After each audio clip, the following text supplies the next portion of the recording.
You ask Tiger to solve. This deals with linear equations with one unknown. The final result is x equals 6. Let's solve it step by step. Group all x terms on the left side of the equation.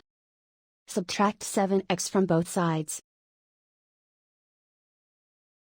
Group like terms.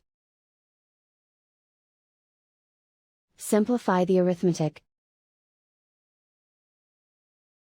Group like terms. Simplify the arithmetic. Group all constants on the right side of the equation. Add 5 to both sides.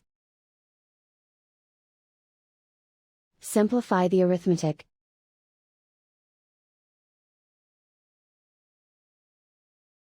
Isolate the x. Divide both sides by 2.